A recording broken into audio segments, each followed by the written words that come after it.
Welcome to the Library of Virginia. It is my great privilege to welcome you to, once again, the Literary Awards. This is our 27th annual Literary Awards, celebrating, of course, the great authors of Virginia. We gather to honor this great place, this library, the archive of Virginia history, maps, documents, books, public and private records, and the state art collection. Folks don't really always know about that. The library is the guardian of some of the most unique and special treasures of Virginia. We gather in recognition of libraries, not only the Library of Virginia, but the 94 public library systems in 444 locations across the Commonwealth. The Library of Virginia, isn't that great? Yeah.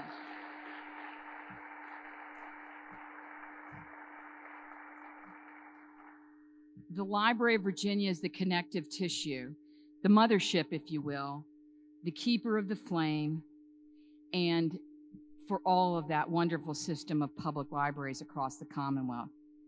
And lastly, and most importantly, we gather to celebrate Virginia authors. I'm Adriana Trigiani, as I think you've already figured out, and I have the honor and distinction of serving as the president of the Library of Virginia Foundation. Thank you. And as you know, it's no secret, my sister is Adriana Trigiani, our host for this evening, and she brought me here 10 or 12 years ago to work on the library board. She has a way of doing that. My sisters will attest to this. She convenes people, gets them involved, gets them to do the dishes. Thank you for being here for this special evening. It's both rewarding and inspiring to collaborate with the dedicated staff of the library and the foundation, and with a board that includes Virginia's very best volunteers from across the Commonwealth. Please join me in applauding the work of the library and the foundation staff.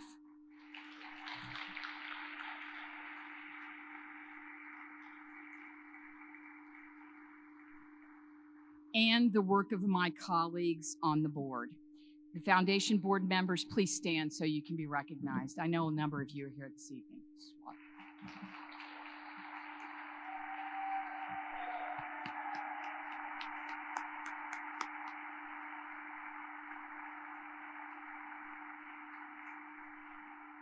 There is a second posse for the library.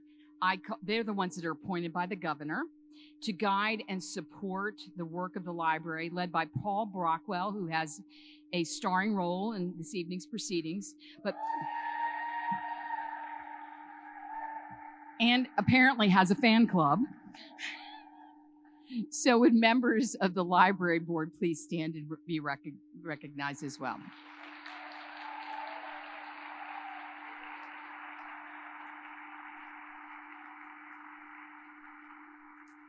While the library is a state institution, the capacity of the library to provide important services that benefit citizens from Big Stone Gap, where we grew up, to Anancock, is becoming more reliant on charitable gifts every day.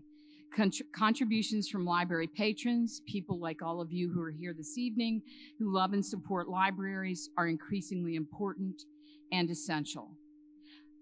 I came across, I think that this social media thing, I think they know what we're thinking. I used to think I was a bit of a witch. I could get inside people's heads, but I think really social media does a great job of it. But a quote came up on my feed the other day that I was pretty profound, by author David McCullough. I think the public library system is one of the most amazing American institutions, free for everybody. If you ever get the blues about the status of American culture, there are still more public libraries than there are McDonald's.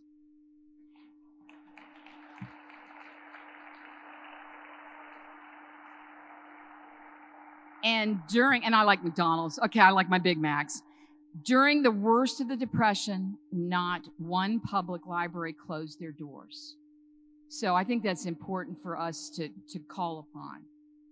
The Library of Virginia Foundation is a separate tax-exempt organization, for those of you who are lawyers over there, Christian Barton. It raises support. I know David Harless from Lee County. You know, he brought me some apple butter tonight, and no, I'm not sharing. But the Library of Virginia Foundation raises support and advocates for library priorities. The foundation supports the work of the library that cannot always be accommodated by the Commonwealth's budget. Things like conservation and acquisition. Things like the conservation of Governor Thomas Nelson's executive papers that were supported by a grant from the Virginia Law Foundation. Former Justice Jane Roush, she likes to call herself just Jane. Past president of the Law Foundation is with us this evening. And this year we also launched an initiative, and something I really think we should focus on is working on our state art collection and supporting it. And we were able to garner an endowment gift from the June H. Guthrie Foundation.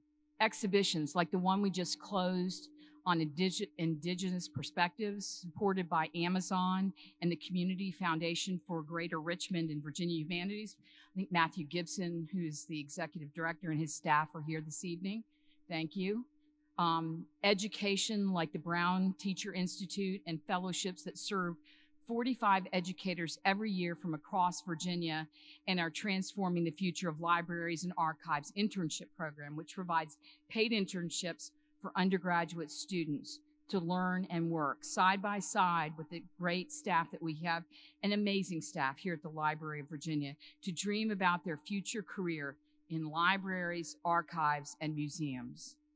And the public programming and community outreach, like the Weinstein Author Series. Carole and Marcus, who are here with us this evening, have funded that for so many years.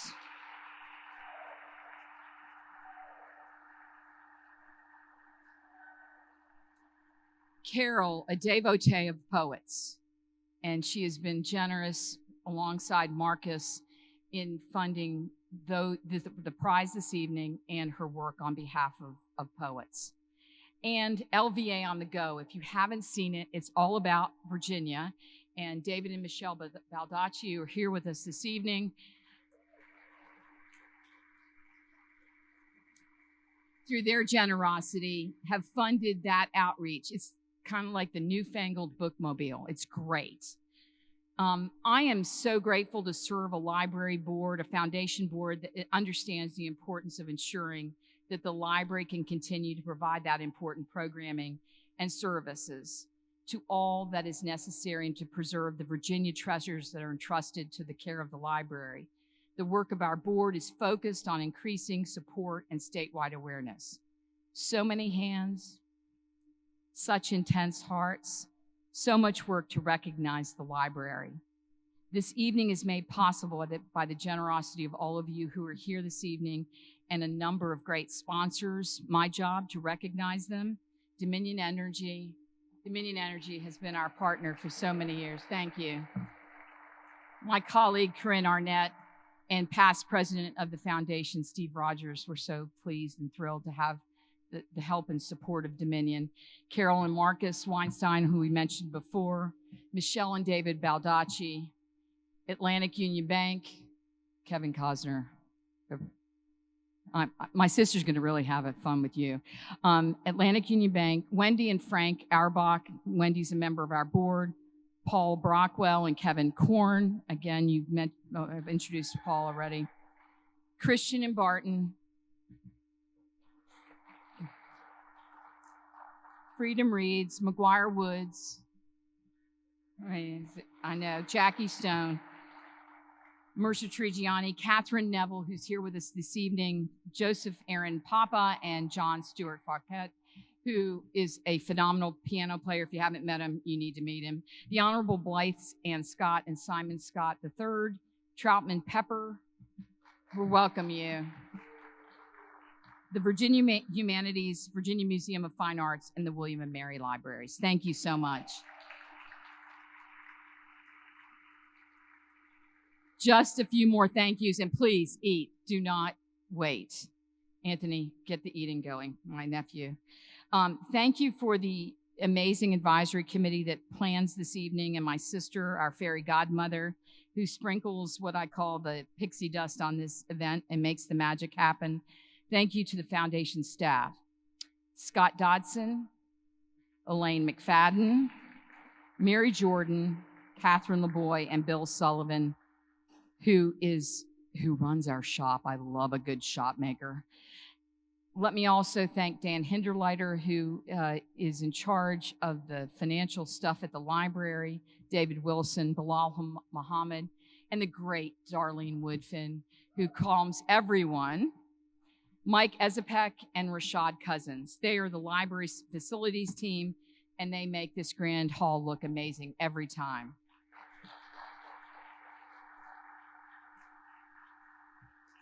Thanks to Angela Flagg. She's in red. I saw her. I was in the elevator with her.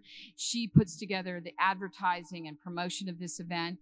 And thank you to Dennis Clark, our brand new librarian of Virginia, who's been with us. Sandy's here, but Dennis, and he will recognize her, I know, but Dennis has been with us since February. Brand new librarian of Virginia. We welcome you and are thrilled to have you with us. This is his first literary awards.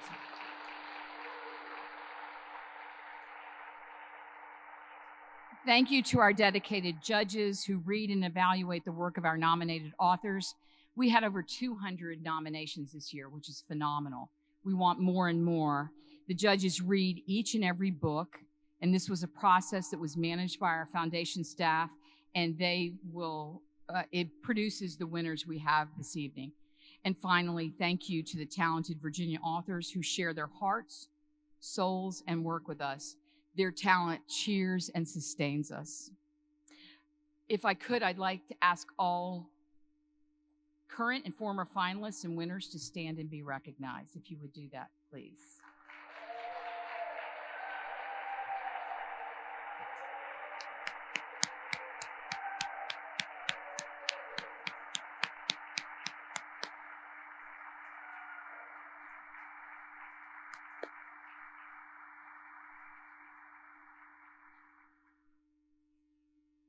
One final thank you. On behalf of all of us at the Library of Virginia, thank you to our supporters and library patrons and the citizens of the Commonwealth who we serve.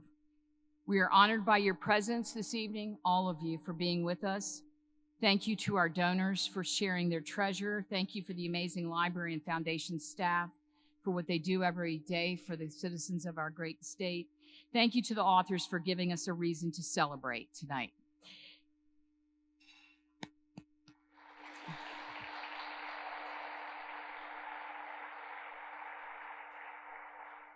Now I have the privilege of introducing Joseph Papa. Where are you, Joseph? I saw you. There he is. Come on up here. Joseph has been a member of our library board for as long as I can remember. I know. And he has chaired the planning team that brings about this great event. He's a book publicist, which is phenomenal. And he is a creative and wonderful member of our team. He is going to share with you some important information because we do have a little side gig going on, and he's going to talk about the side gig. But thank you all again for joining us this evening, and I hope you enjoy the program and Joseph's remarks.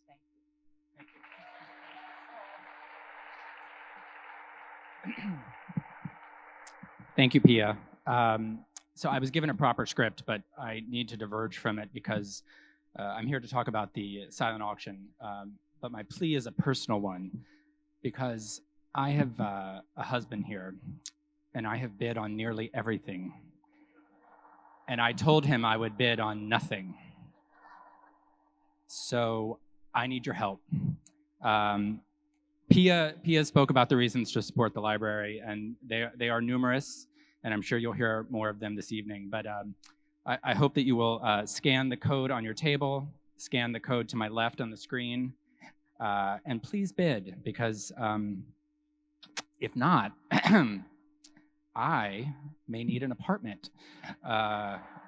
at some point. No, he's lovely, but I really did bid on everything. So please help me out. There are some really wonderful items to support the library. There are talks with authors. You can be named in a book. You can have an author come to your book club. You can get prints. Really, really remarkable things. And if nothing speaks to you, or if you want to support the library in an additional way, there's you can just bid. You can just give through that link, through the QR code there and on your tables. So I thank you all in advance for bidding, mostly to save my marriage, because it's on the rocks. It's important. Please do it. It is my pleasure to introduce the new librarian of Virginia. He is coming up on 8 months here at the library. We are thrilled to have him here. He's doing remarkable work, and there's some great things to come. So please welcome to the stage Dennis Clark.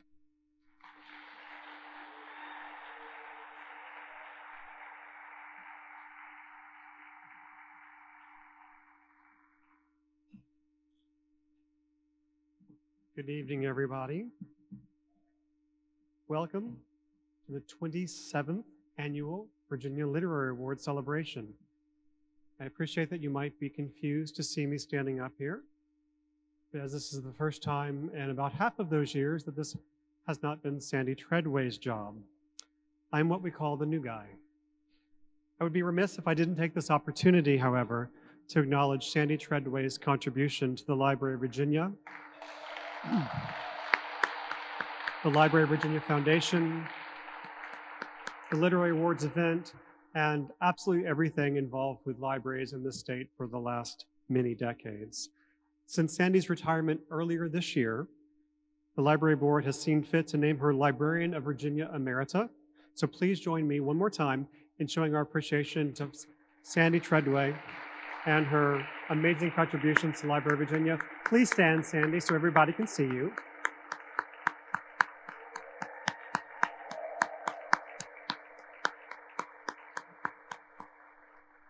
Sandy knows that any time that we end up in the same place, I'm going to call her out.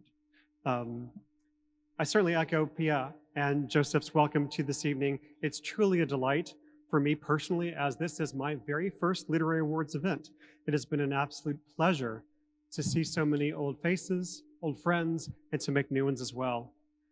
And it really is the support of those friends, old and new, that make this event possible. I won't go through the list that Pia did, but I would like to say that we always like to think of this as the premier literary event in the Commonwealth, honoring Virginia authors and writers from so many diverse backgrounds and areas of creativity. But I would be remiss if I didn't remind us all what this evening is for, and that is to support the Library of Virginia and its vision. And I think it's worth noting what our vision actually is. We've used this for many years. I inherited it when I came, and I love it so much that I want to read it one more time. The Library of Virginia will inspire learning, ignite imagination, create possibilities, encourage understanding, and engage Virginia's past to empower its future. It's a very, very strong statement for who we are as a library and what we do or try to do for this Commonwealth. This is a particularly exciting moment for the Library of Virginia. Not only have we concluded a year celebrating our 200th anniversary, you'll find very few other state agencies that have a longer mandate, but we're on the precipice of some generational changes that take place given our history. First, the Commonwealth is supporting our vision for a transformation of this wonderful, yet aging, library building into a contemporary facility designed around the needs of researchers and learners of tomorrow. Second, along with our friends at the LVA Foundation, we are knee-deep into creating the next 5-year plan for the library, ensuring that the library stays committed to its role as a public square for civic dialogue and learning, that we intensify our digital presence throughout the state, and intensify those products for students, researchers, and learners throughout the Commonwealth and beyond, and that we double down on our unique role as Virginia's collective memory, stewarding hundreds of years of Virginia history and giving voice to the stories of today's Virginians. It is now my great pleasure to introduce our amazing host for this evening. And my understanding is I've been given a brand new way to introduce her by her herself, so I'll just jump into that. Adriana Trigiani is the New York Times best-selling author of 21 books. Summer 2025 brings forth The View from Lake Como.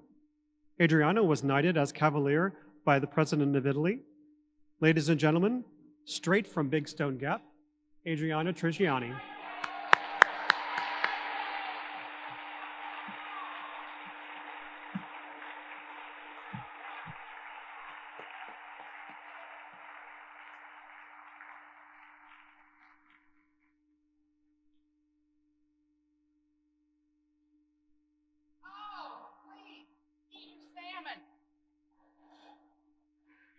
I tried to come in over here, realized there were some obstacles. And the first job I ever had, I got fired from in Big Stone Gap at a historical home called the John Fox Jr. House. It was such a painful memory, I wasn't going to tell it tonight, but I'm going. Michelle and David, I'm going to get to everybody. I'm getting texts from people all over the country saying, my brother's here, my sister's here. I'm like, so I made a list. But let me get back to the story. So it was the 70s, and you had to wear like a granny dress. They called them maxis, and an apron with a fox on it. And it was one of their premier dinners. And Barbara Polly, who was in charge of the Fox house, the women made all the food and then they brought it there. John Fox Jr., the author, lived there. And so I had on new clogs. And all we had to do was take the dinner from the kitchen to the people eating. And unfortunately, there was a rag rug, and I had on new shoes.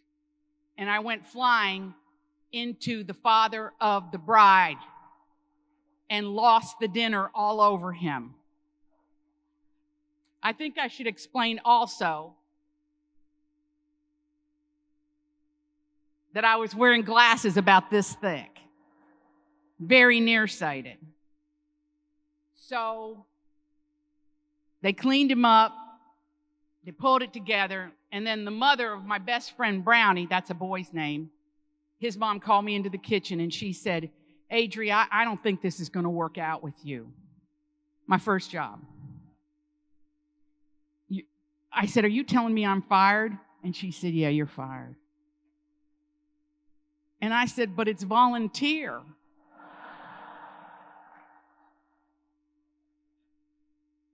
That's a true story. All right, I want to talk a little bit about Big Stone Gap because I want to talk about our public library, the C. Bascom Slemp Memorial Library. I want to take you all the way back to your hometown. Yesterday we were here and we had John and Mary Kay Wilson with us from Big Stone Gap. There are folks in this room who remember when John was an anchor out of Richmond. And when you went on vacation to Florida, you probably saw him on TV down there for 30 plus years, Tampa St. Pete. Anyway, we were taught we had to grow up to be like John Wilson. And he wrote an autobiography that's beautiful called Tuned In. I'm telling you this because I want you to think tonight about your town, your experience in your beautiful hometowns. And that the Library of Virginia right here in Richmond, this is the central library of our state. The public library, which means you know what I'm about to say.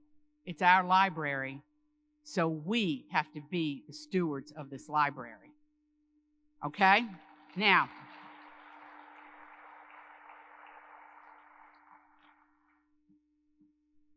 I think it's appropriate, based on the fact that I was fired, that we're going to start with the People's Choice Awards tonight. And this is really important because if you grew up in a town in Virginia, or if you didn't, to our beautiful nominees, we're going to get to everybody tonight. You remember when we would do fundraisers and things, and we would put we'd save a peanut butter jar and then drill a hole in it, and you'd put your school picture in there if you were running for Halloween King. Do you remember this?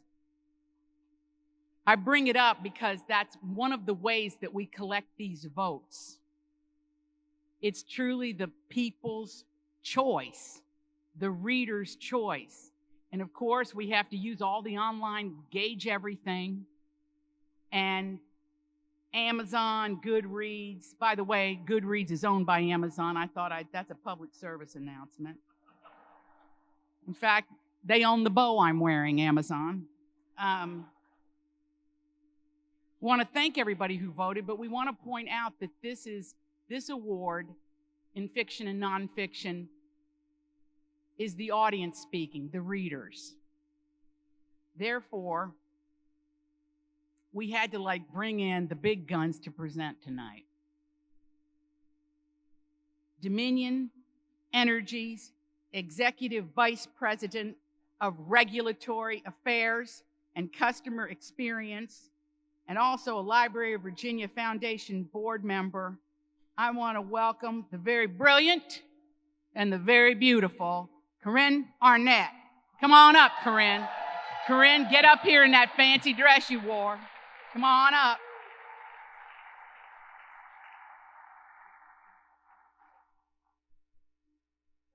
Good evening. That's a hard act to follow. Whew. What a delight it is to be back again for this wonderful event. Dominion Energy has been honored to be part of the Virginia Literary Awards for the past 16 years, and I'm so honored to have served on the foundation board for the past 8 years. So at Dominion Energy, our mission is to deliver the reliable, affordable, and increasingly clean energy that powers our customers every day. And the work we do makes daily life possible, and we never forget for a moment what a serious responsibility that is. But literature, whether fiction or nonfiction, speaks to something greater. Speaks of love and joy, epic battles and silent struggles, the sweep of history, and the souls of those swept along with it. Literature is about the things that give life purpose.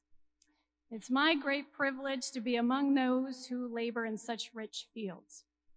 And it's my distinct pleasure to honor the nominees for and present the winner of this year's People's Choice Award for Fiction. The finalists include books that reflect a twisting new psychological thriller in which two women go head-to-head in an electrifying game of cat and mouse.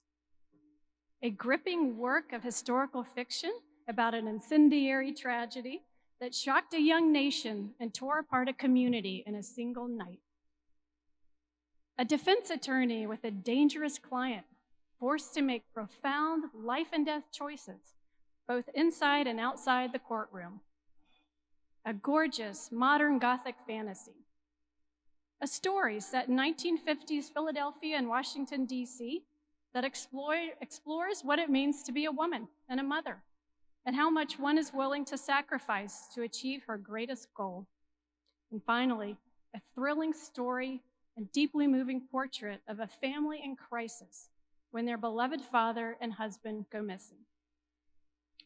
The People's Choice fiction finalists are Simply Lies by David Baldacci, The House is on Fire by Rachel Beanland, The Plinko Bounce by Martin Clark, Starling House by Alex E. Harrow, The House of Eve by Sadeka Johnson, Happiness Falls by Angie Kim. Round of applause for our nominees.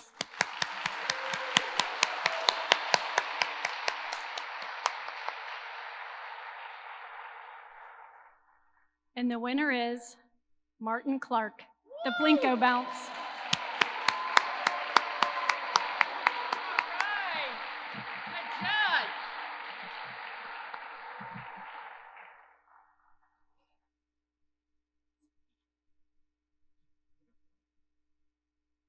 Congratulations, Judge. Oh, God, I'm so the whole family. This is your award. You want me to take it out? Okay.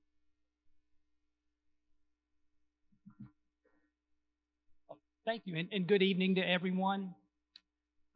Given the nominees in this category, given their talent and credentials and background, I didn't spend a lot of time preparing what I might say. You noted I was putting my coat on as I walked up. So this will be a little bit ad hoc probably and fractured. For certain, a big tip of the hat and a deep bow to the Library of Virginia. I think that anytime people can get together, dress up, get free brown liquor, sip champagne, and do that all to celebrate books and writers, art and authors, that's a very good thing. And a few folks I would like to mention and recognize. First of all, my godsend, gifted neurosurgeon, Stacy Q. Wolf, who patched my head together in 2015 after it exploded. In a very real sense, it's not hyperbole to say that I wouldn't be here but for her skill and tenacity. Item next, Plinko Bounce was my first book with a new publisher after 2 decades and 5 novels at Knopf with my friends Gary Fiskajohn and Gabrielle Brooks.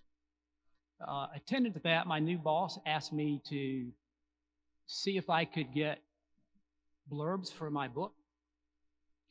And I got in touch with Daniel Wallace, who wrote Big Fish, Matthew Quick, who wrote Silver Linings Playbook, and the incomparable Beth Macy, who needs no introduction at this event.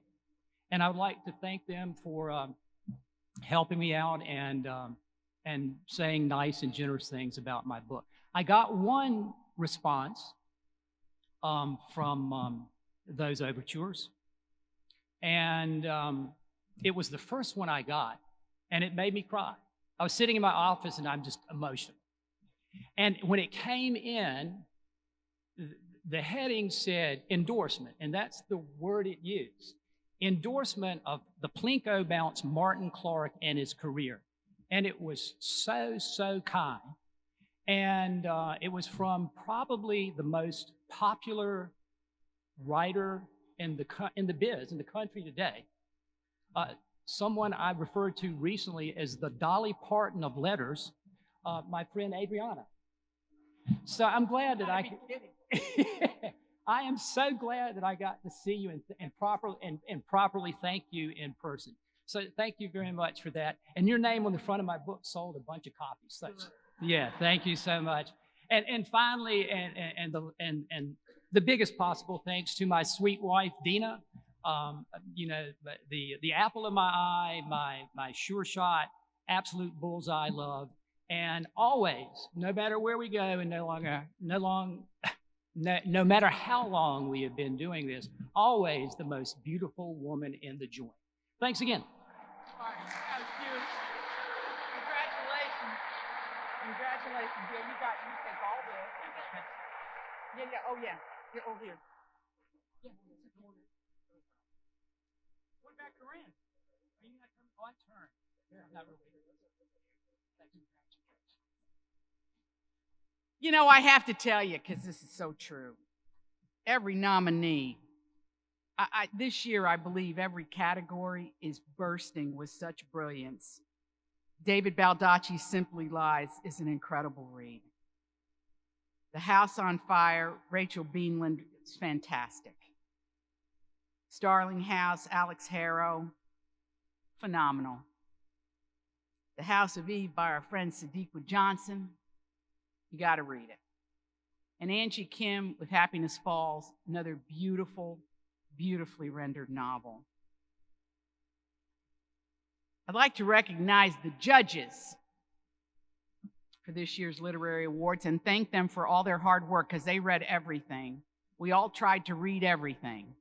And that's why I can say with such certainty that I believe this is the greatest group of writing and books ever in the history of our book awards.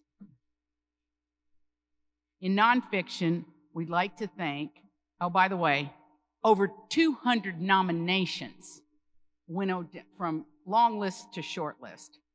In nonfiction, there's Margaret Eds, Joe Jackson, Mark Leipson, Jim Minnick, and Bridget Schulte. In fiction, Clifford Garstang, Bill Gloss, Joseph Papa, Joanna Pearson, and Kallela Williams. In poetry, the judges are Michael Chitwood, Annie Kim, Melanie McCabe, and Nathaniel Perry. In children's literature, Sue Corbett, Denise Johnson, Kimberly B. Knight, and Kristen Conradi Smith. The Kotz Award judges are Lee Bagby Kepperich, Anne Evenhagen, Dr. Carolyn Kreider-Ferranda, Catherine Neville, who I saw in the elevator at the hotel a few minutes ago. Where is she, Catherine? Catherine here? Where are you, Catherine Neville? Hi, Catherine. You look good. You were carrying your dress back. You look better on you, baby. And Jack Rasmussen. Please, a round of applause for our esteemed judges.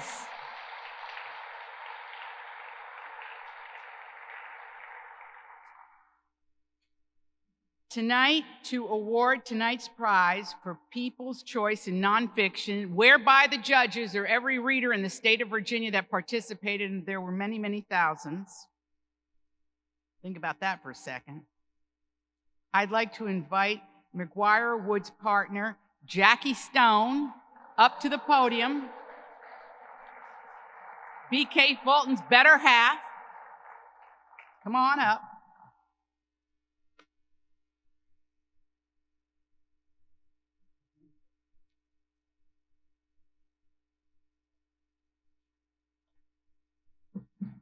Thank you so much, Adri, and thank you all for being here on such a special occasion. This is an absolute pleasure to be here, and I'm sitting beside our first honoree, so this is extra special for me. But I'm really pleased to be here on behalf of McGuire Woods, and I'm joined by our chairman of McGuire Woods, Jonathan Harmon, who's right here, and as well as my dear husband, B.K. Fulton, who serves on the library board. And I've got one of those Trigiani sisters sitting with us too, and she remembers that outfit that you had to wear so beautifully. But again, it's an honor to introduce the People's Choice Award for Nonfiction. The nominees for this year's People's Choice Award for Nonfiction includes the story of Mary May Foley, a woman who dedicated her entire life to the New York Police Department, upending the patriarchy and the status quo for women working in public service. The future president of Harvard's reckoning with her life as a privileged white girl in segregated Virginia, and its push for her to adopt a willful blindness to the inequities of race and the constraints of gender. The story of the Reverend Russ Ford, who served as the head chaplain on Virginia's death row for 18 years. How the outspoken step-grandchildren of George Washington played an overlooked but important role in the development of American society and politics from the Revolution to the Civil War. One woman's deeply personal journey through love and loss, tragedy and triumph, an inspiring story of overcoming toxic influences, discovering her true self, and at last finding happiness in her work and life. The dramatic and uplifting story of legendary outdoorsman and conservationist John Muir's journey to save Yosemite, and how a family reunion gives way to an unforgettable genealogical quest as relatives reconnect across lines of color, culture, and time, putting the past into urgent conversation with the present. The People's Choice Nonfiction finalists are The Girls Who Fought Crime, the untold true story of the country's first female investigator and her crime-fighting squad by retired Major General Mary K. Eder. Necessary Trouble, Growing Up in Mid-Century by Drew Gilpin Faust. Crossing the River Styx, the memoir of a death row chaplain by Russ Ford. First Family, George Washington's Heirs and the Making of America by Cassandra A. Good. Walk Through Fire, a memoir of love, loss, and triumph by Sheila Johnson. Guardians of the Valley, John Muir and the Friendship That Saved Yosemite by Dean King. And Benjamin Banneker and Us, 11 Generations of an American Family by Rachel Jameson Webster. And the winner is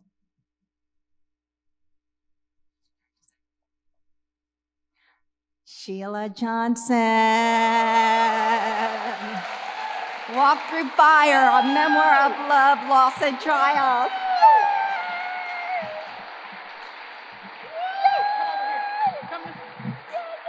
Oh, I gotta give her her thing. Oh my God.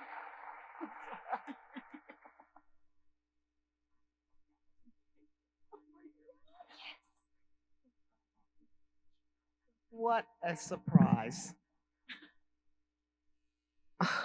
I don't even know what to say. I just have to say that I decided to write this book because I had been walking through fire my whole life. I am now in the third act of my life. I'm starting as a concert violinist in Chicago, playing with symphonies. The second act is starring a major cable television network, Black Entertainment Television, and now in the hospitality business. But I have to say, settling in the state of Virginia has given me peace. It has been a long journey that I had to rediscover myself and to also try to inspire so many women out there that have walked through the fire. This is a deeply personal story that I had to write, and it took me years to get up the nerve to do this. It has been therapy, not only for me, but for so many women out there. As I've been on book tour and signing books, so many women have come to me in tears and said, "Thank you for writing your story." I just cannot thank anyone enough. I thank all of you out there. Adriana, you and I have gotten to know each other on book tour. I just can't believe this, but thank you. Thank you, everybody. Thank you to the state of Virginia. Couldn't be more happy. Oh my Oh my God. I mean, everybody voting across all. We gotta get a good picture with the three of us.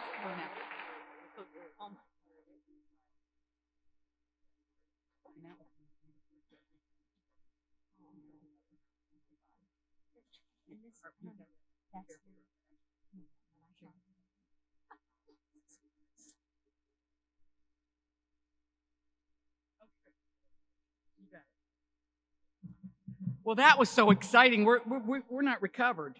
Okay. I want to say this to when you're nominated, you have to know something. Now you're on the radar, you'll be back again and again, you will win, okay? So just stick with it. And those of you who are sticking with it, we get it. We're all in it together. But that was beautiful, Sheila. A good speech, beautiful. Congratulations. Okay. Now we're going to move in kind of the fine arts realm.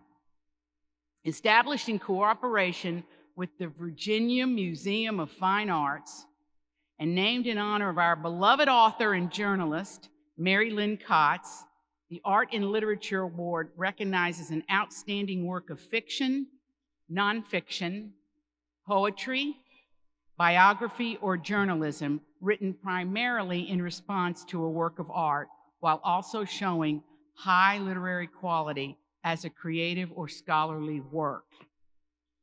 Please welcome Caprice Bragg. She is the Executive Deputy Director and Chief Administrative Officer for the Virginia Museum of Fine Arts. She's going to present the Mary Lynn Kotz Award this year. Come on up, Caprice.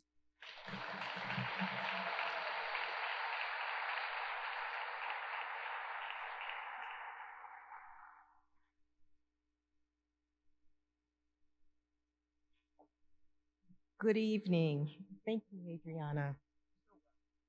I am so honored to be here with you tonight to represent VMFA and to present the 2024 Mary Lynn Kotz Award for Art and Literature as we celebrate the award's 11th anniversary.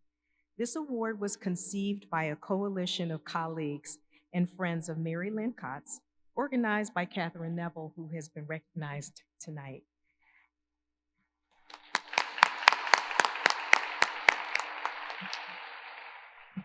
And the award is to recognize works, as you've heard, that present art historical subjects in an accessible manner.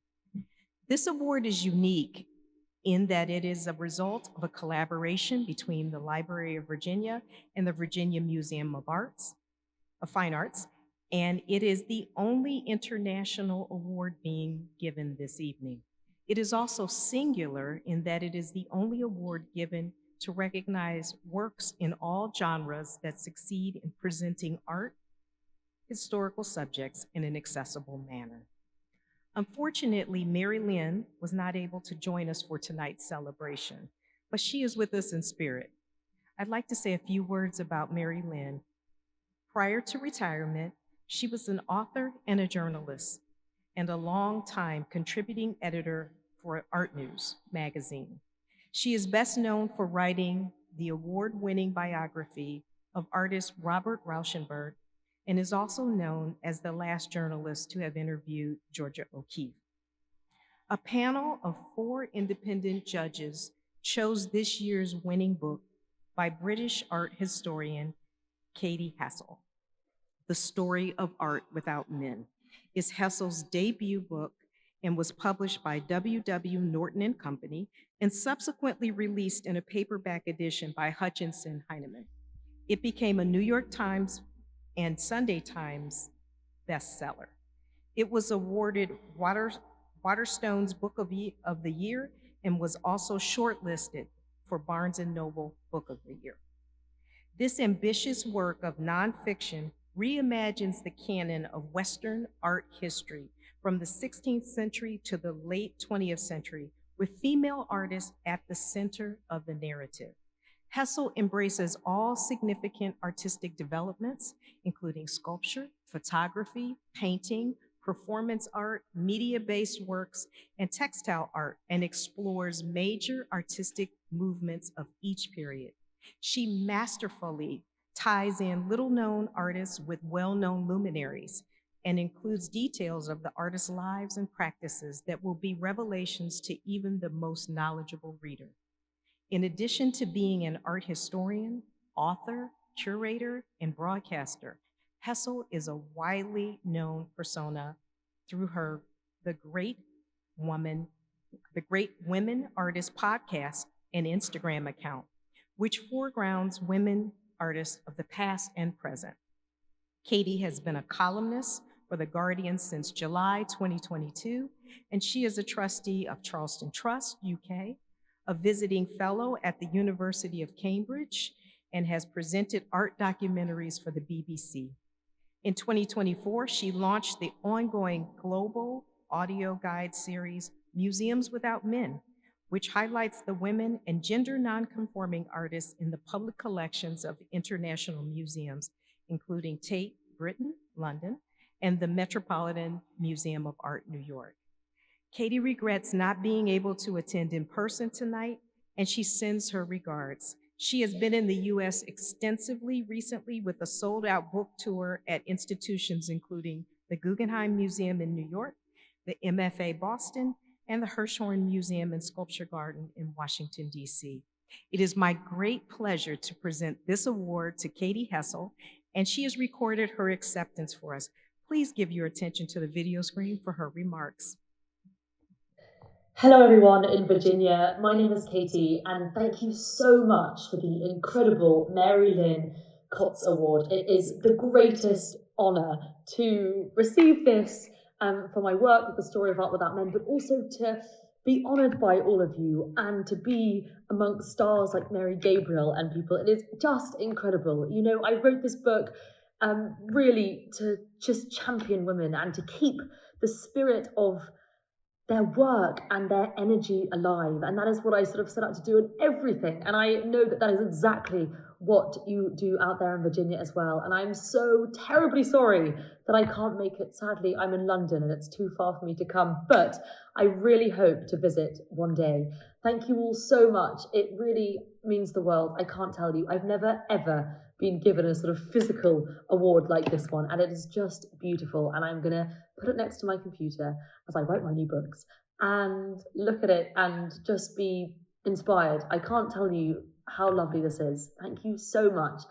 And I really can't wait to meet you all soon. Goodbye.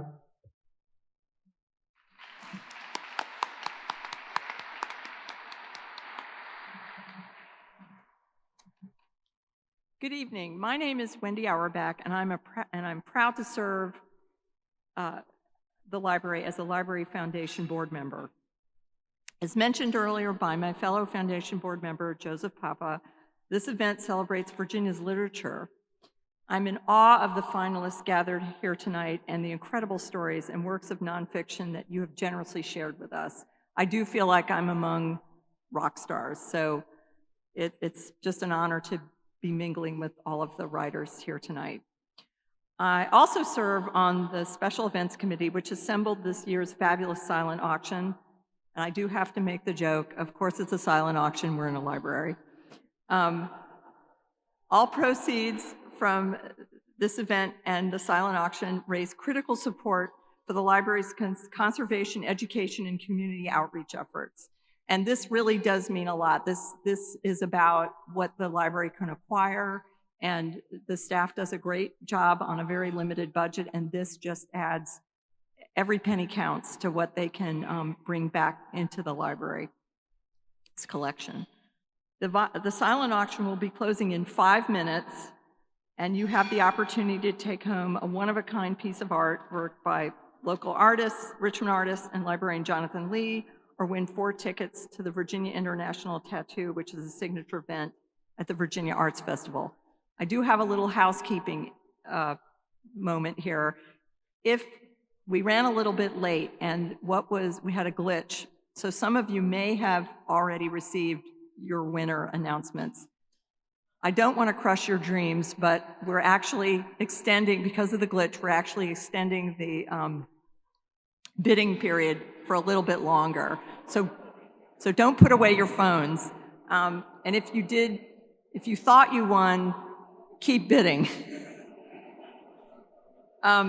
We are now just over $16,000, which is amazing. So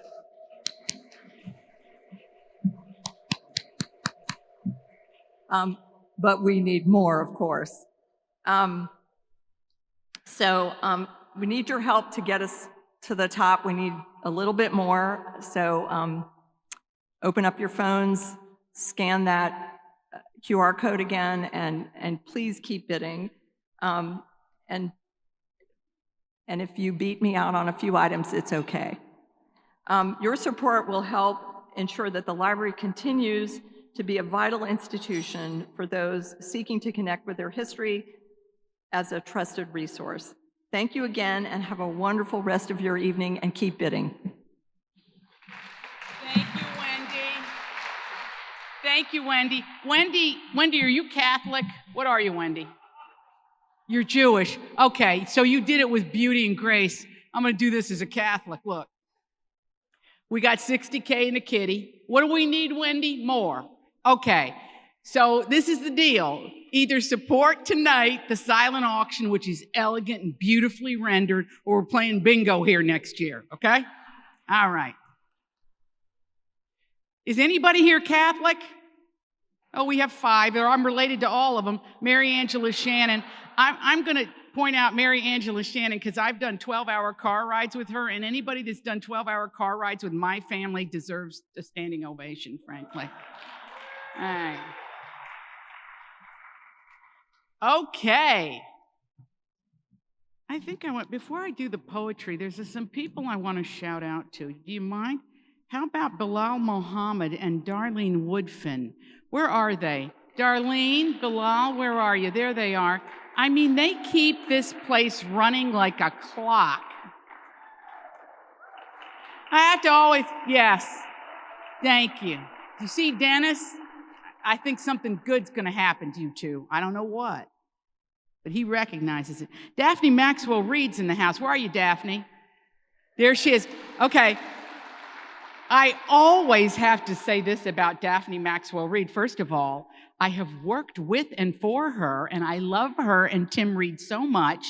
And she was the first woman of color on Glamour magazine in the history of women in magazines. The cover.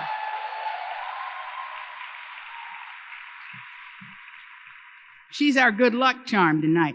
Carole and Marcus Weinstein, you are the poetry troubadours, and we love you. Marcus, thank you. Oh, I love doing this part. I'm going to do this part a little bit more. Andy Carr, where's the Kevin Costner of Atlantic Union Bank? I just want to see if you've lost your looks yet. Oh, he looks good. Looking good. You got to keep in mind you're 50 feet from me, though, but okay. Now I'm teasing you. You look fantastic. Robin Belials, the beautiful, I know, we miss your husband, Governor Belials, one of the greats and a huge supporter of this library. Thank you for being here. Thank you.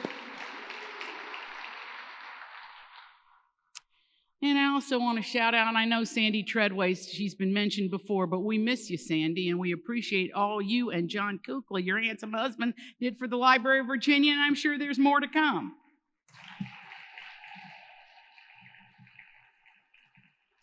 So it's starting to dawn on people that don't know me that I understand why she got fired from that job. I'm over here sweating like an animal, worried I'm going to give the right award. It's a tension convention up here, but you can't tell. It's seamless, isn't it? Scott Dodson's like, it's going just great, Adri. Don't you worry. All right. Poetry, poetry, poetry. You know, I didn't say this, but somebody did. I think it was Jacqueline Kennedy Onassis said it's the poets that are going to save us. And when you think the world is fraught, and it's weary, read a poem. If you're a writer and you get stuck, read a poem. If you're depressed, read a poem. If you're happy, it will shore you up even further. You know, we give this award, and poets, I mean, it's the worst career you could choose. It really is. It's almost as bad as playwright, which is the bottom of the barrel. Because poets have to live a life to find a way to sustain being a poet. It isn't easy. Which is why it's so important for us to bestow this honor tonight. So I would like to welcome, now see, we bring a big gun up here to give the Poetry Prize. Matthew Gibson is the Virginia Humanities Executive Director, and he is going to present the award in poetry tonight. Come on up. I know, not upstairs, right? Big gun, maybe a short guy. That's okay. It's so great to see you all this evening, and thank you, Adriana, and thank you all for being here to celebrate the written word. You know, so Virginia Humanities, we are the state's Humanities Council. We've been around this year for 50 years. So if you're familiar with the library, you're like, gosh, y'all are a kid. They're over 200 years old, and we are a kid. But we're also great partners of the library. I love the Library of Virginia. Coming from the library myself, I actually think of our mission at Virginia Humanities as connecting people and ideas to explore the human experience as very much a library's mission as well, right? And access to all ideas, not select ideas. But when you think about the Library of Virginia and Virginia Humanities, not only has the library been a grantee, we helped work with them on Indigenous perspectives in the exhibition that just closed recently, We also have worked with them on Encyclopedia Virginia and connecting the Dictionary of Virginia biography together with it to produce and publish the amazing history and culture of this great state. And we've also worked with them on our public fellowship program. Virginia Humanities is an amazing, amazing place, and I get to say that as the executive director, but also as somebody who's got some objective perspective of it. We give great grants to amazing organizations, from the very grassroots to big institutions like this, but we also produce our own programs, like the Center for the Book, which produces the Festival of the Book every third week in March. So all the writers in here, I hope we're going to see you next year, or actually, yes, that next year in March as well, and everybody in this room. We also produce the Virginia Folk Life program. So next weekend, if you're around in Richmond, at the Richmond Folk Festival, come to the Virginia Tent, which our director of the Virginia Folk Life program produces. And of course, we also produce Encyclopedia Virginia and With Good Reason Radio. But it's great to see you all this evening, and I am very pleased to present the award for poetry. This year's nominees for the Poetry Award explore a number of different themes. One explores the complex duality of Black people's past and present relationship with nature. A poet who enters a dark space and attempts to write himself out again. And writings about the recovery of a newly naturalized American citizen who suffers from post-concussive memory loss after a major auto accident. The poetry finalists are Ariana Benson for Black pastoral poems,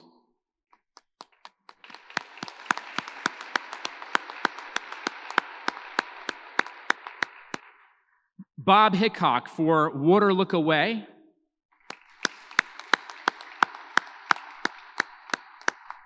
and last but certainly not least, Janine Joseph for Decade of the Brain poems.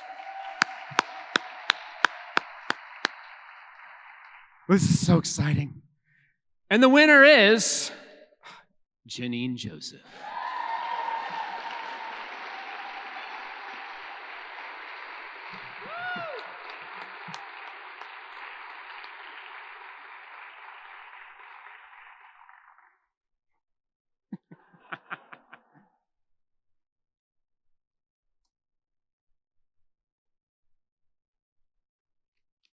You get to keep this, too.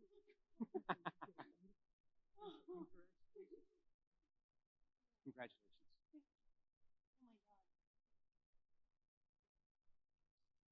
Hi, everyone. Last night, I dreamt of this ceremony, and I stood in the center, and I was wearing a t-shirt and shorts, and I couldn't find the dress that I had packed. And I figured it was okay because the winner was announced and it was not me. So I was relieved to not have to put on a dress that I could not find. I'm so woefully underprepared to be standing here. I believed my dream. I really believed my dream. I cannot believe that this collection has been honored in this way. Have you read the books alongside Decade of the Brain? I'm utterly speechless. I can go on with things. One, I should thank my husband who drove 3.5 hours with me, or who slept while I drove 3.5 hours here. I should really also thank the judges and really all of you. I cannot believe where poetry has taken my life. I came to the United States in 1991 and learned that I was undocumented after having come here at the age of 8. At some point, I became undocumented at the age of 9. And poetry, for me, was the only thing that I could do that I didn't need anyone's permission to do. When I found out that I couldn't go to college and had been denied my financial aid. In 2008, after a car accident, which informs the collection, I forgot who I was, and I forgot over and over and over again that I'd been in a car accident And the first solid memory that came to me was the fact that I was a poet. And it took a real long time for this book to be written. I thank you. Thank you all so much, so much.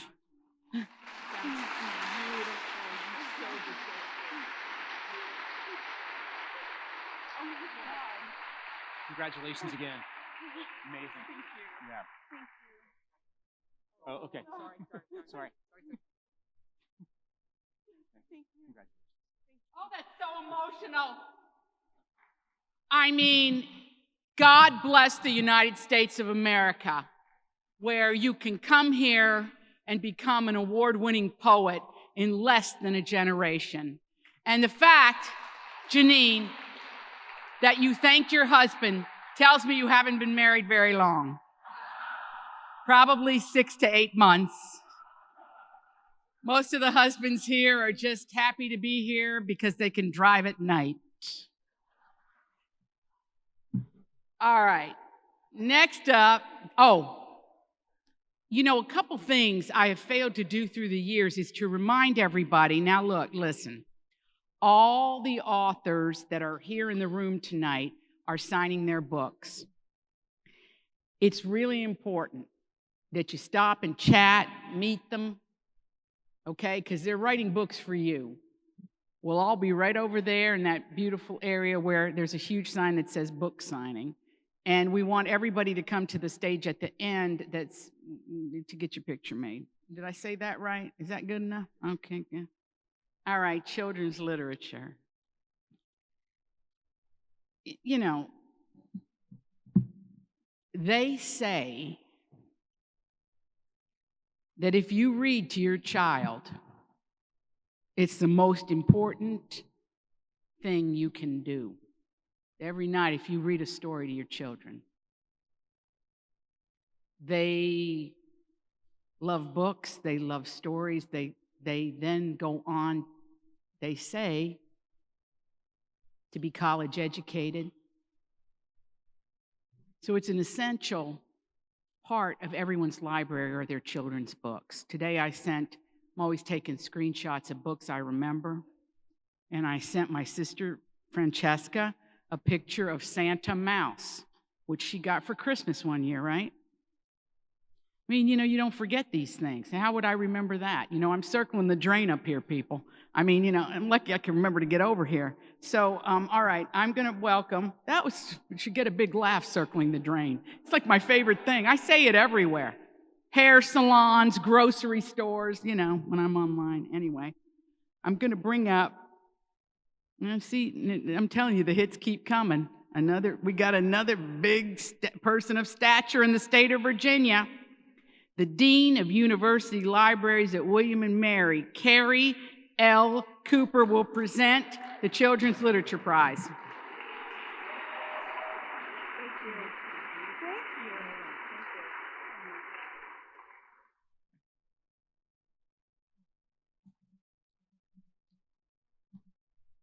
Thank you. I'm honored to be presenting the Virginia Award for Children's Literature this evening. As a former teacher, school librarian, and mom, I have witnessed the joy of reading with children. A lifetime of reading is seeded when young people are exposed to humor, stories, and relatable characters, and books that spark their curiosity in the world around them. This award is made possible by William & Mary Library's Molly Elliott Sewell Endowment. Molly Elliott Sewell was an early American historian and writer who lived in Gloucester, Virginia, and Washington, D.C. between 1860 and 1916. She was the niece of President John Tyler, a graduate of William & Mary. William & Mary's Special Collections Research Center acquired her personal diaries, letters, photographs, and correspondence, and this collection shows us the challenges of being a female writer during her lifetime. Her uncle, the late Philip Hairston Sewell, established an endowment in her name for the purpose of establishing William & Mary's Special Collections Research Center as the destination for research about female writers in Virginia. This endowment has allowed us to fuel our partnership with the Library of Virginia for this award, and the forthcoming Writer in Residence program that will begin in August 2025 and soon to be announced and seeking nominations. And I hope all of the women in the room will apply. On behalf of William and Mary, I would like to thank the Library of Virginia for recognizing the inspired work produced by Virginia children's authors and congratulate the award nominees. Tonight's nominees for the Children's Literature Award showcases a powerful picture book that tells the story of American slavery through the voice of a teacher struggling to help her students understand its harrowing history. Tells a story in which a lost dog helps a lonely girl find a way home to her family, only for them to find family in each other along the way. And a deeply moving story that shares valuable lessons about fitting in, standing out, and the beauty of joyful acceptance. The Children's Literature Award finalists are Kwame Alexander for An American Story,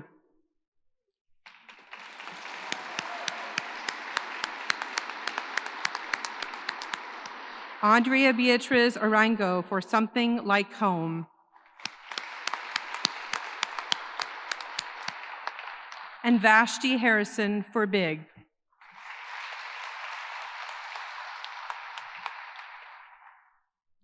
And the winner is?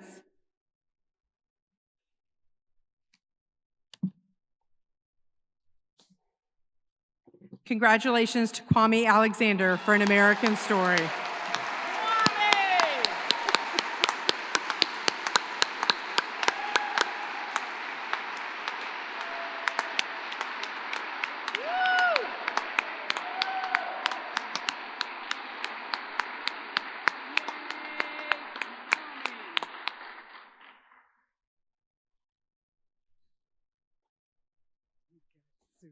Fans up here. All right, there you go. I got your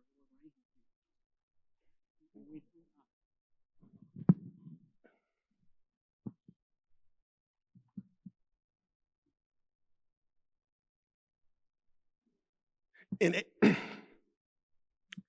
1833, a child was born in a place called, what is now called Hampton Roads, Virginia. His name was March Corporew. He was born into slavery. He would go on to fight in the Civil War. He would go on to fight for his pension. He would go on to marry a woman by the name of Martha Jane Corporew. And they would have a daughter named Virginia Corporew, who would marry a man named James Alexander. And the two of them would build a family and would have a son by the name of Albert Tilton Alexander, who would marry a young girl who was the same age as him, whose name was Fidelia Holly, whose parents were named Claude Hinton Holly and Polly Bryant. And their parents were named Randall Bryant and Polly Elizabeth Hill Bowser, and they were from a place called Terrell County, North Carolina. And Albert Tilton Alexander and Fidelia Holly would come together and they would have a child by the name of Edward Alexander.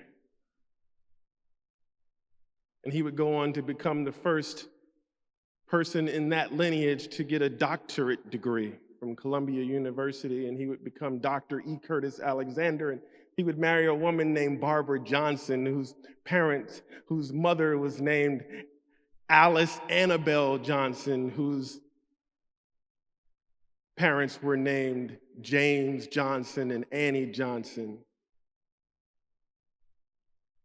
And James's father was named Frank Johnson, and his mother was named Margaret Johnson, and Annie's mother was named Ada Thomas, and her father was named Johnny Thomas, and they were from Smithfield, Virginia. And you had to think that somewhere on the plantations where those first ancestors tried to smile, hope, dream, eat, live, dance, love, just like everybody else, you had to think that somewhere in those lives, in their dreams, in their minds, that one day a fifth generation Virginian would tell their story.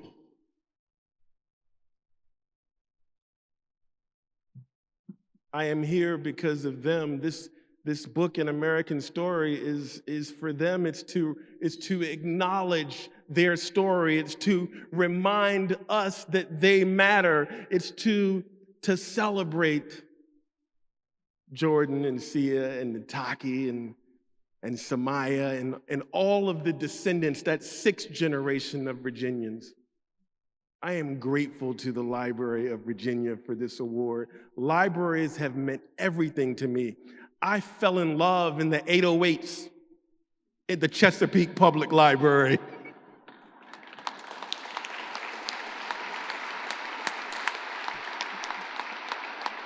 You can tell who really knows libraries because some of y'all ain't say nothing when I said 808s. They were like, what is he talking about? I am so grateful to the judges. I am so grateful to my finalists for the amazing work that they are doing, because this work of creating literature for young people is about helping young people imagine a better world. The mind of an adult begins in the imagination of a child. And if we want to create connected, empathetic, beautiful human beings who grow up, it starts between the pages of a book. And we must remember and we must not forget that probably the focus should not be on banning books.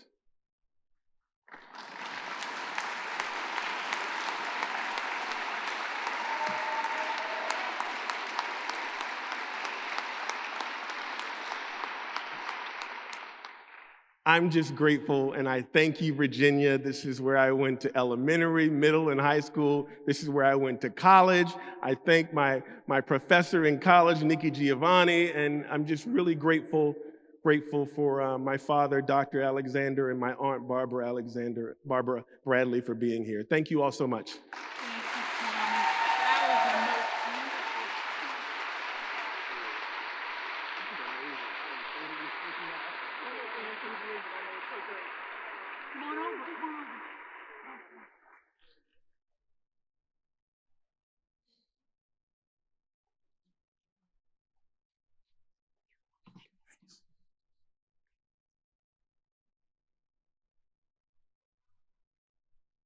Well, there's a theme emerging tonight, isn't there? Start early. Start early. And there's another theme that's kind of the river upon which all art is created, which is from pain, shame, suffering, comes the creative spirit. And if it wasn't for all that pain, Kwame, there would be no story. And if there was no story, there'd be no history. And we have to really lean into our history for what it actually is in truth. So thank you for that. And Andrea, Beatrice Arango, and Vashti Harrison, again, we love you and we love your books. Okay. We're going to welcome the managing partner at Troutman Pepper's Richmond office and another one of our esteemed Library of Virginia Foundation board members, Brooke M. Smith. She is going to award, oh, what happened? Oh, okay. To present this year, okay, I'm a little drunk because they put gin in my water bottle. Okay, but this is Brooks M. Smith. He's going to present the award, Speaking of Truth in Nonfiction. Go get him, Brooks. Yeah. So it is true that lawyers have a deep and abiding love of the written word. Most of it is technical. I had a law school professor, American land use, Norman Williams, 80 years old. He wrote the authoritative treatise, 20 volumes. he digested every single land use case in America on a note card back in the day, and he wrote 20 volumes of American land use law. And his preface was, read, digest, and inwardly ponder, but don't believe a word of it. This year, the nominees for the Nonfiction Award encompass a revealing history of the formative period when voices of dissent and innovation defied power and created visions of America still resonant today. A work that argues that we must eliminate techno-ableism, the harmful belief that technology is a solution for disability, and a compelling portrait of the controversial Confederate general who later embraced Reconstruction and became an outcast in the South. This year's finalists in nonfiction are Edward L. Ayers for American Visions, the United States, 1800 to 1860. Ashley Hsu for Against Techno-Ableism, Rethinking Who Needs Improvement. And Elizabeth R. Varon for Longstreet, the Confederate general who defied the South.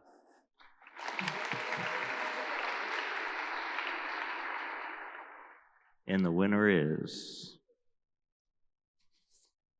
Elizabeth R. Varon, Longstreet, the Confederate general who defied the South.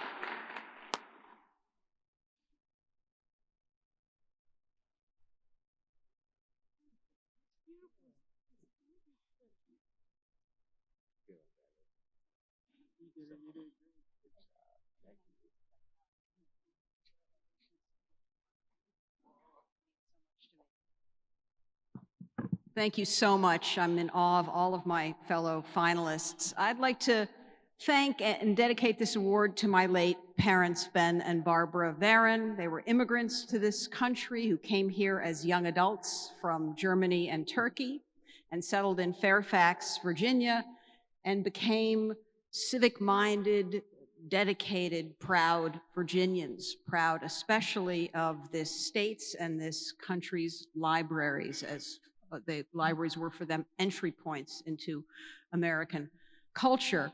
And we, of course, can't say it enough, can we, tonight, friends? I'll just repeat what others have said so eloquently. Now, more than ever, we need to cherish and support our libraries. They are islands of sanity.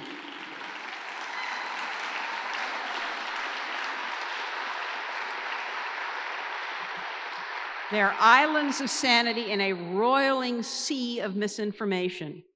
And they not only preserve books and manuscripts, but also habits of mind.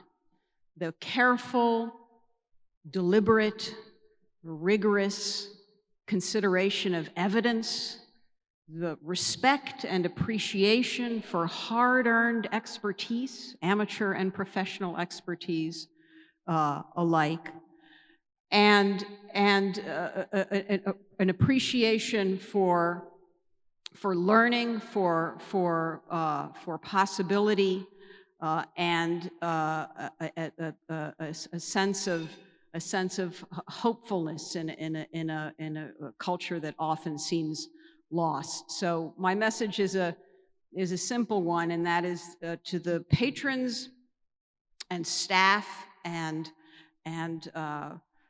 leaders of this institution. This is your night, and we writers and readers are profoundly grateful to you. Thank you.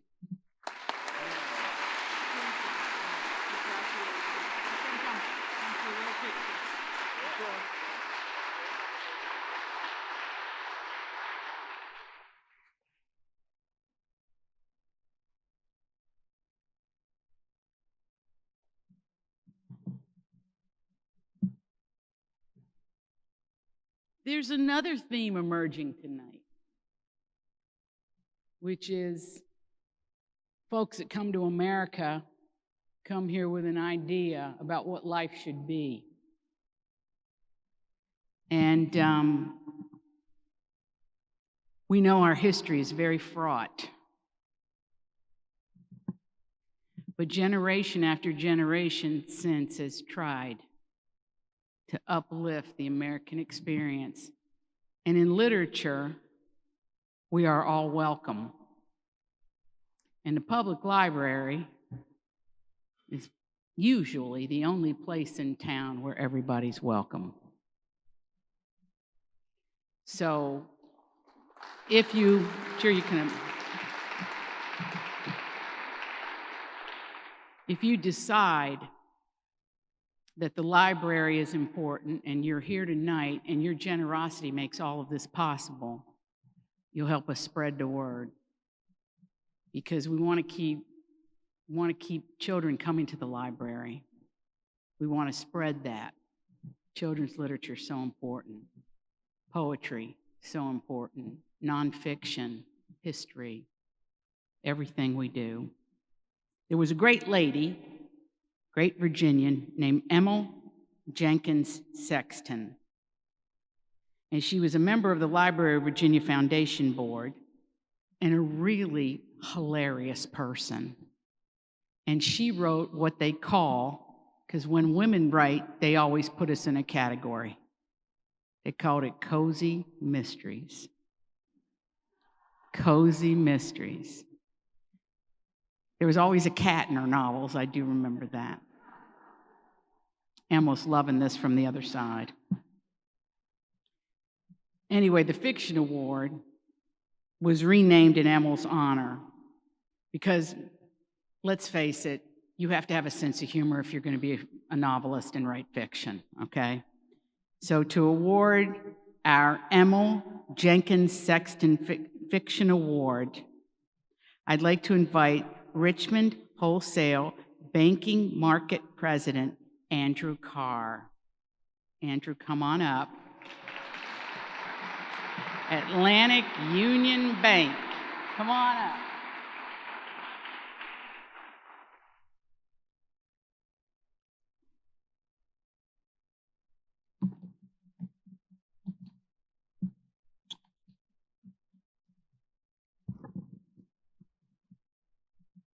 Thank you, Adriana.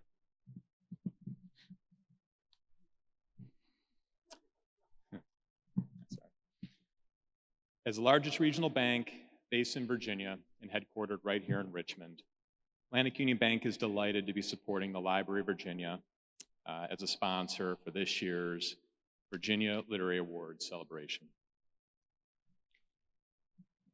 Tonight's nominees for the Fiction Award tell the fictional stories of the lives lost and impacted by the Richmond Theater fire, how a mother and daughter navigate class, ambition, and love, and manage the decisions and make the decisions that impact both their lives and the ticking clock of an investigation into the whereabouts of a father and the emotionally rich portrait of a family whose most personal secrets just may be the heart of his disappearance. This year's fiction finalists are Rachel Beanland for The House is on Fire,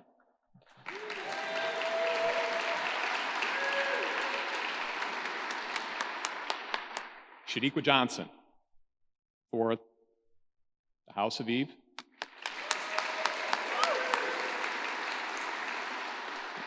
and Angie Kim for Happiness Falls.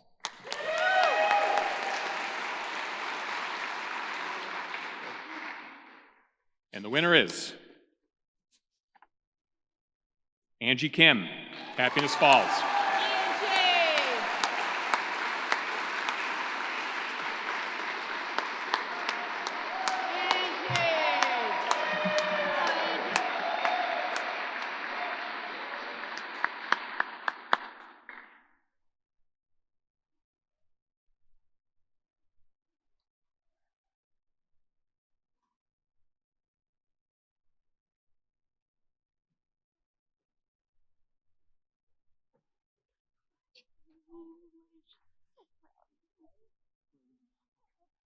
Thank you.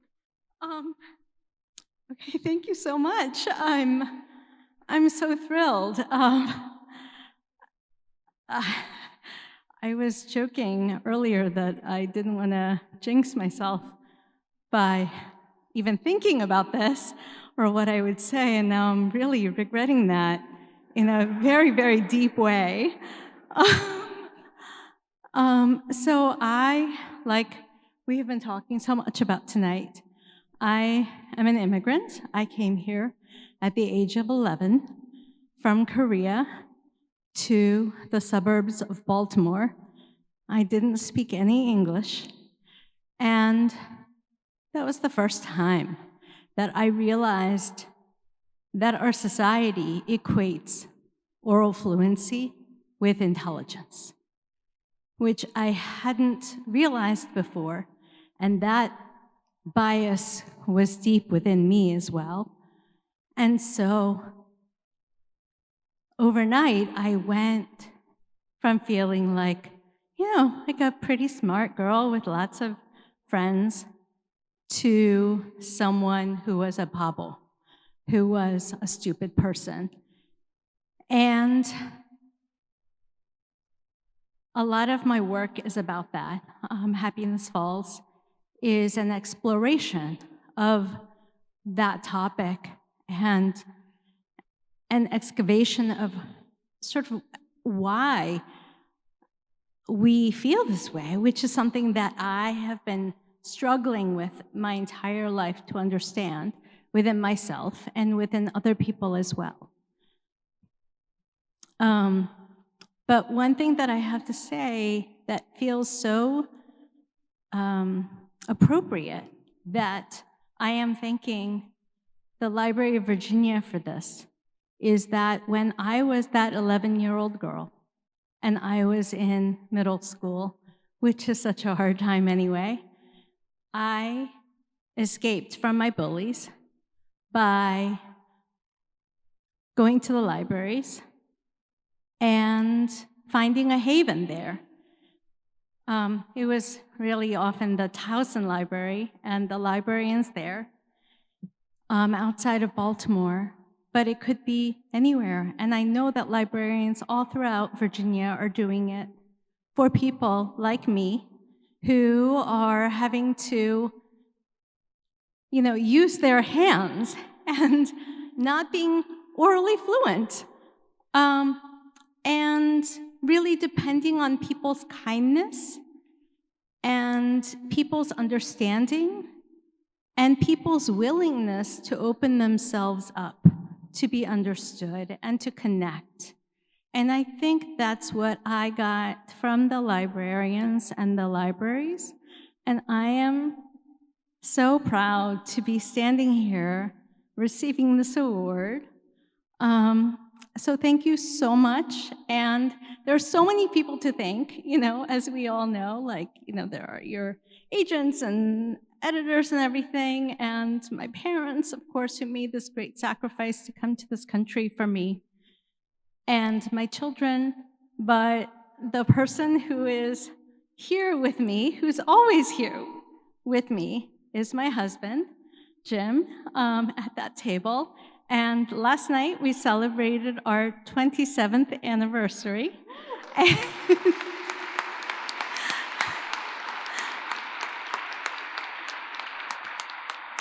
And so I just wanted to say thank you, because he brought me coffee in bed every morning and encouraged me to get up, and sometimes brought me martinis in the evening so that I could get this book written. And so thank you. And thank you to all of you and to the judges and to the other finalists. Congratulations. Thank you.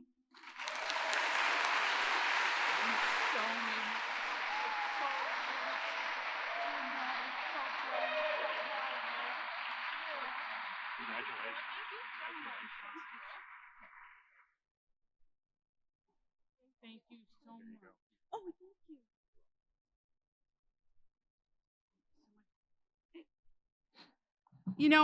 I couldn't help but think when you came up here, The bankers are always tall. No, it's like when you go to get a mortgage, the guy comes around the table, he's always like him, stately. Do you think that's part of the thing?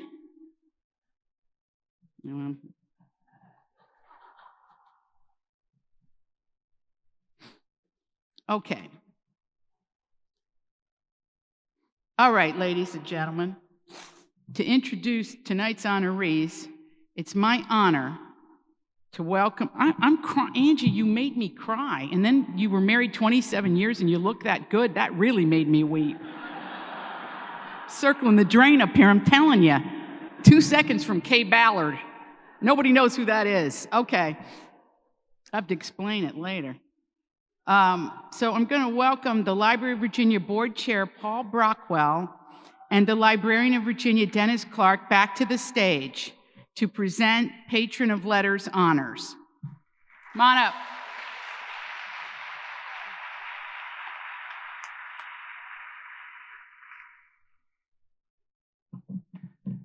Good evening, and thank you, Adri. My name is Paul Brockwell, and I'm honored to serve as chair of the Library Board. I also have the privilege of presenting tonight's Patron of Letters degrees. In 1987, the General Assembly granted the Library Board the authority to award honorary degrees to individuals who have made outstanding contributions to the fields of history, library, or archival science. The Patron of Letters degree is the highest honor the Library Board can bestow, and has only been awarded to six individuals in the 37 years since. Tonight, we are going to change that. The Library Board is honored and humbled to recognize Reginald Dwayne Betts this evening. At this time, I would like to ask past Chair Blythe Ann Scott to join me at the podium to help with some of our shuffling. And for those of you unfamiliar with Mr. Betts' story, and for Mr. Betts to come join us at the podium as well.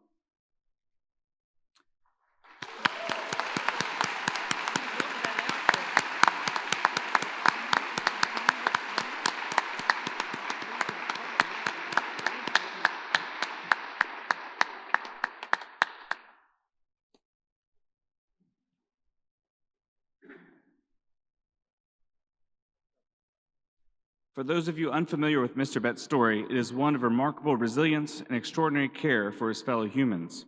It begins at age 16, when he was tried as an adult for a carjacking offense in Virginia Beach. Post-conviction, he was incarcerated in Sussex County, Virginia, where, due to his young age and the practices of the time, he endured a majority of his sentence in solitary confinement. During those years, books were a lifeline for Mr. Betts, and he is a powerful example of how literature and access to libraries can transform lives.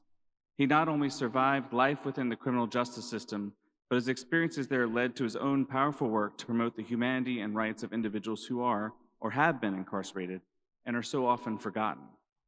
Following his release, Mr. Betts earned a law degree from Yale University. He is the author of a memoir and 3 collections of poetry exploring the world of prison and the effects of incarceration on American society. I'm told you can also get some of these volumes of poetry and a memoir in the shop tonight, should you like to pick them up before you go home this evening. His profoundly moving poetry and his advocacy work as an attorney represent a remarkable journey and focus on creating good in the world. I'm also told that one of his first readings of poetry was hosted here at the library several years ago. In 2021, Mr. Betts received a fellowship grant from the MacArthur Foundation, which y'all might know better as one of the Genius Grants, which are awarded to luminaries and leaders across a wide variety of sectors. With the resources of his Genius Grant, Mr. Betts has supported the growth of Freedom Reads, an organization he created to ensure that people across the Commonwealth and the country who are incarcerated have access to libraries and books in the residential areas of correctional facilities. These Freedom Libraries are so especially curated to encourage those whom society so often forgets. In total, Freedom Reads has donated 345 Freedom Libraries in 41 prisons and juvenile detention facilities across 12 states, including 56 Freedom Libraries here in Virginia.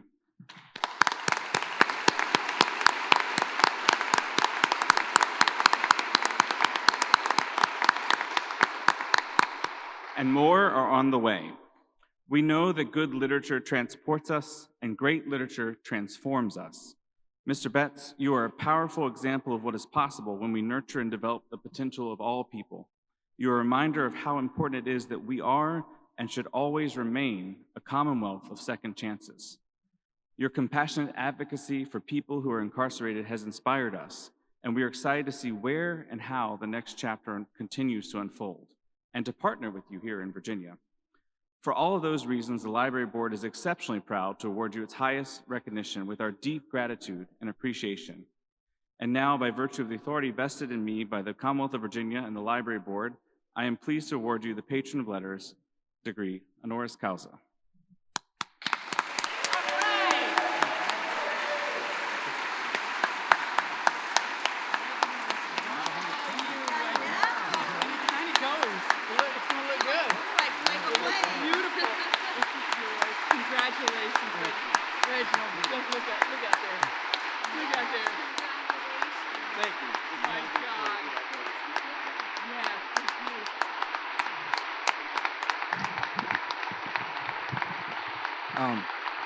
Thank you. I got to tell you, I am extremely honored and humbled.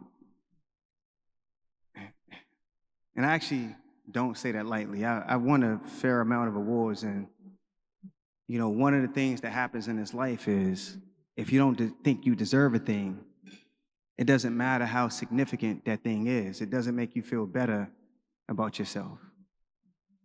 And I've won a lot of awards, which makes it hard for me to stand up here in front of you and to admit that most of those awards did not make me feel better about myself. It did not make me feel like a genius. It did not make me feel brilliant. It made me feel like a man who was still struggling to figure out how to make recompense. In fact, I've won a lot of awards, but my mother has never been in the audience when I won an award. She was in the audience when they sentenced me to prison. I used to tell people that I went to prison because of racism. I used to tell people that I went to prison because of slavery. And we've all read the books. And then we read Kwame's book. And we realize that if I am to respect the lineage from which we all come from, I cannot pretend like my decisions were rooted in anything other than an inability to not be violent, and an inability to understand that just because I had a pistol in my hand did not mean that what somebody else owned belonged to me. And the wild thing is that after the judge sentenced me, I was in a cell, and I was 16 and 125 pounds. And I was in a cell, and I thought, first thought was, what will I be when I get out of prison? I have to commend myself for being an absolute fool, because I was 5'5", 5'6", and 125 pounds and didn't know a single person in the state of Virginia. And my question was, what would I be when I survive this? And I said, I'm gonna be a writer. And up until that point, I had never once considered being a writer. And with that one declaration, the promise of what literature might offer became the very center of my life. And so I stand here now saying that, like, what happened to me was that I made a horrible decision and radically changed the course of my life and several people in my family. On March 4th, that will mark the 20th anniversary of my release from prison. I imagined that I would leave prison and forget about it. My first book was called A Question of Freedom. One of my first readings from that book was here. Representative Bobby Scott introduced me. 200 people stood up in line and waited for me to sign their books. And I thought that was the beginning of a new day for me. It wasn't. And I have come to realize that you don't get to believe you deserve anything you get. because most people in this country, on this planet, do not get what they deserve. And so I resigned myself to just struggle. And the proudest moment of my life is today, and I will say it is for one reason and one reason only. Books matter, but the people who honor the writers of books matter. And they matter beyond how they can think that they matter, because in this case, the state of Virginia, where my most profound failures occurred, the Library of Virginia has decided to bestow an honor on me that everybody in this room understands matters and is rare. And I get to accept that honor with my mother in the audience.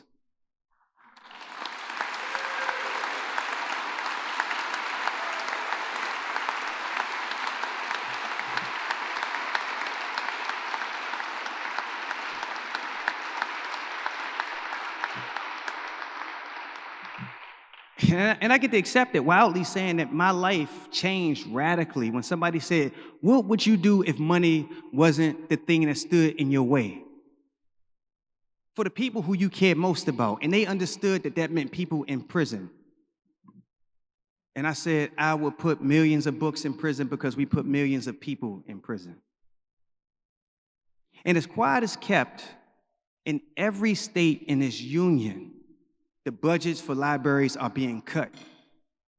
As quiet as kept, as powerful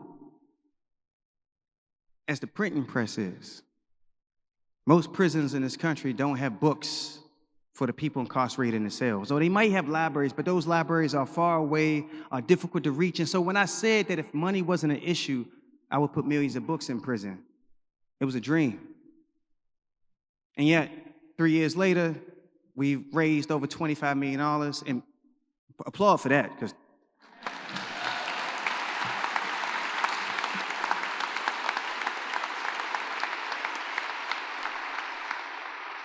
and all those resources, when we say we build 56 freedom libraries and cell blocks in the state of Virginia, we mean that we put $1 million in the hands and in the lives of people that's incarcerated, hoping that when they get free, they are, like I hope I am, a boon to society, a benefit. And I'll end with this one story. We all think that I used to think that I made it on my own, but the reality is that I didn't. And some people think that I made it on my own, and the reality is that they would be wrong. I got here thinking about many, many people who struggle to become somebody in prison. Some who will never get out, some who have already gotten out. And every day I've realized this. So much of my success is rooted in stories that people never hear. Luke is in the audience. I was at Sussex One State Prison. They had a yellow line and a red line, and where those yellow lines were, you could cross with permission, and where the red lines were, you could never cross. Every cell had a yellow line in front of it about 3 feet from the cell door, so you couldn't walk up to a cell door without permission.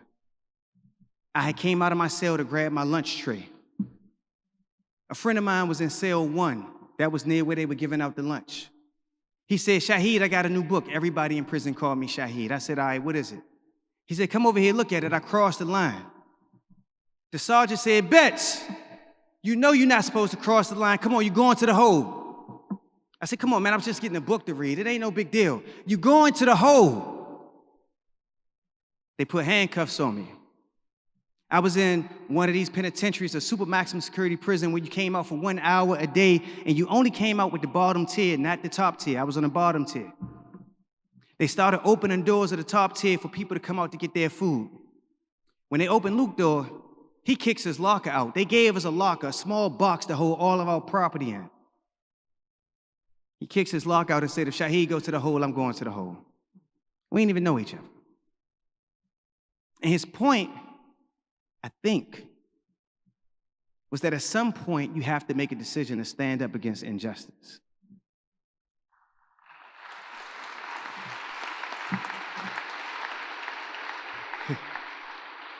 So everybody else started yelling, because the other point is that sometimes righteous follows righteous. And the sergeant said, okay, Betts, I'll put you back in your cell. 14 years later, Luke called me. Well, I'm talking to a mutual friend, and Luke calls me through a mutual friend. Said, Shahid, I heard you go to Yale Law School. I done got denied parole half a dozen times. I need you to represent me. And I gotta say, man, I went into the penitentiary as a 16-year-old kid, afraid of everything. The last time I won a fight, I was in the 2nd grade. The only thing that has been a center of my life, outside of the love of my mom, really, has been books. And the fact that this dude decided to defend my desire to read a book, and that memory became the reason I said I would represent him on parole, I think is really why this honor matters. Because it's not actually that I fulfill any promise of what I owe for having put a pistol to a man's head. I don't think that that's what this says. But I do think that what this says is that there is a possibility to be more than what any of us have been in the past. And I appreciate the Library of Virginia because I have to tell you, I can name the institutions that told me I wasn't enough. And I can name those institutions that said it when I just got out of prison. I can name the institutions that said it when I had a degree from community college. I can name the institutions that said it when I had a degree from Maryland University. I can name the institutions that said it when I had a law degree from Yale Law School. In fact, I can name the institutions that said it last week. And so given that, I know that this honor is not a slight one. It is one that requires so many people involved with this decision to stand up in rooms and say, Dwayne counts. Dwayne is doing important work, and he is doing it maybe tragically because he once did something that there may not be forgiveness for in this lifetime. Thank you.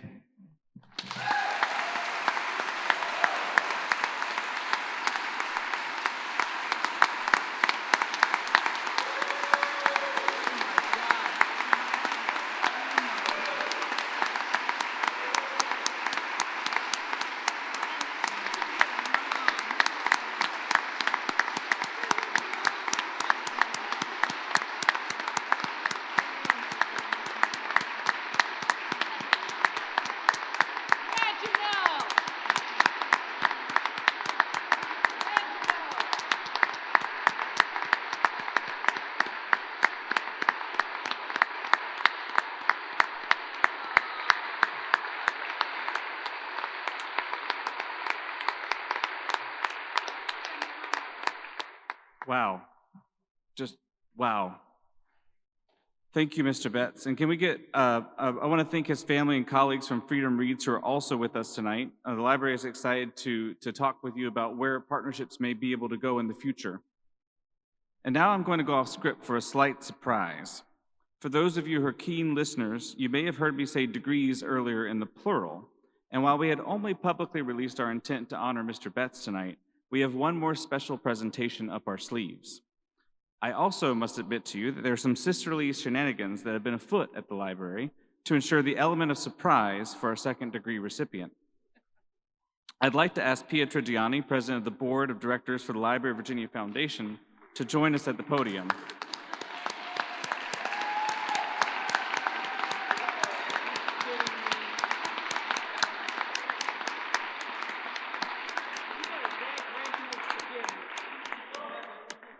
Now, I understand, and we've been told that all 5 Trigiani sisters are in the house tonight, and in light of that, I also want to assure all of you that the proper authorities have been alerted to this assembly and are standing by if needed. I am also pleased to report that yesterday the library board met and voted to award the Patron of Letters degree to Adriana Trigiani, our host this evening.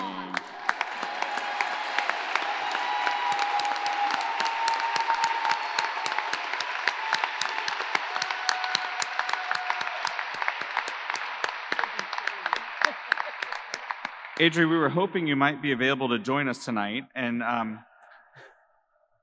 while you need no introduction to this crowd, I am going to say a few brief words to convey why tonight the board is proud to present you with this honor.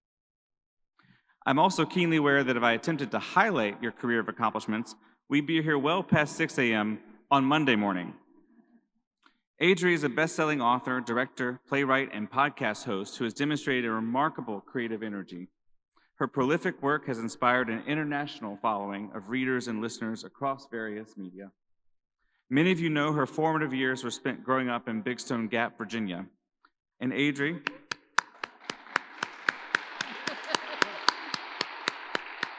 your sister Pia tells me that you are a natural talent who also works incredibly hard while holding fast to your parents' legacy of kindness and unwavering hospitality. We'll get you some Kleenex. You welcome everyone and make them feel special, and I'm told you are the person to whip up a heck of a ham sandwich for an impromptu visit from a hungry Virginia governor when he drops by the house and the rest of the family is away. So embarrassing. You and your family have shared how growing up in Southwest Virginia was an extreme blessing that changed the trajectory of your lives. Your love of this experience shows in your work and the careful attention you pay to the tight-knit community around you. Your books have portrayed with grace and dignity the people of Southwest Virginia, as well as those with Italian-American heritage. And that deep reverence for your characters is a testament to who you are as a human and a model for how we honor and appreciate the diversity of the world around us. You not only have a great gift of storytelling, but you use it in the service of connecting and elevating others. You are so generous with your time and support for those practicing the craft, especially through your promotion of fellow authors on your podcast and through your thriving digital presence. So many authors would say today that their success has blossomed thanks to the doors you've helped open and the connections that you've helped make. We also see this nurturing habit on display through the Origin Project, an initiative that you founded with Nancy Bollmeyer more than a decade ago that has helped develop more than 1,700 young creative writers in the Appalachian Mountains of Virginia by connecting them with professional authors through programs, events, and mentoring.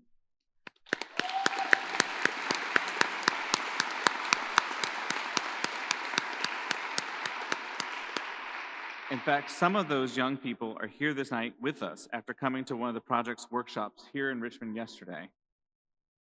Your sister says that throughout all of the success, the bestsellers, plays, book deals, and movies, you've remained grounded.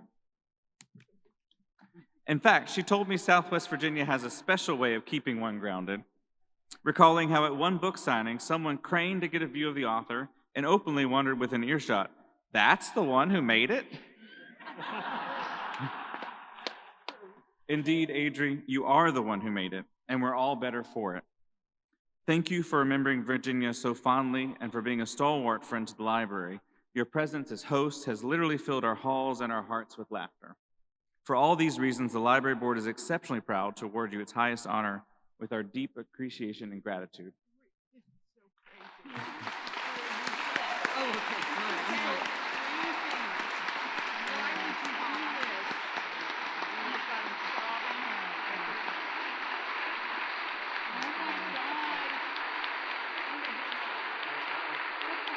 Now, by virtue of the authority vested in me by the Commonwealth of Virginia and the Library Board, I am pleased to award you the Patron of Letters degree, honoris causa.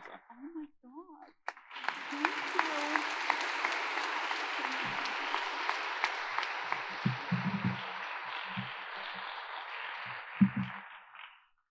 you. Okay, this is crazy. Please sit down. Reginald, I can't even. I'm glad I did a smoky eye tonight.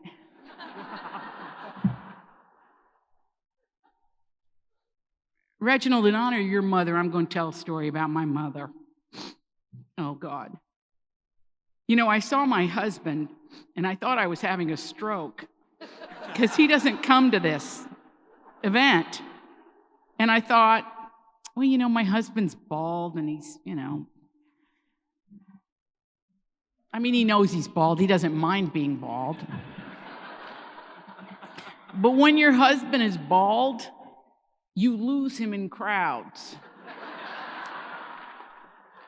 It's really true. they really, Tim, you look like a lot of the guys, you know. Didn't start out that way, but this is what you get, and you don't complain. My daughter's here. I couldn't be more proud of her. She's named after the story I'm about to tell you. Her name is Lucia Bonicelli Stevenson. Yeah, okay. When we went to Italy and we went to my mother's village, my husband would hear people say, "What's a Stevenson?" as he passed, because Lucia Bonicelli Stevenson. All right. About a month ago, I went to my mother's home state of Minnesota. And she's from the Iron Range like Bob Dylan. So I wanted to do two things. I wanted to get my picture made on Bob Dylan's steps of his house, which I did. And I wanted to go to the Chisholm Public Library. Lots of you know that our mother was a librarian. And like many, many women in the 1950s and into the 60s, had children and gave up their careers. Now, I used to tell a joke that my mother never had to put salt in the gravy because she was weeping every night into that. She had 7 kids. And I'd always wonder why she was crying. And then I hit 50 and I understood why she was weeping into the gravy. My father, I will tell you, looked like B.B. King, Southern Italian. And my mother looked like Dolores Del Rio, which is why I look like this, okay? He was a character. And she was dignified, serene, quiet, and pushed books. I had to piece the story sort of together. When she died, my father was he was the sun in our universe. He was loud and bombastic and so clear on everything, and you could never beg your way back into his graces if you offended. It was one of those guys. He was also a musician, played the piano, and we loved when he played the piano. He was brilliant because we knew where he was.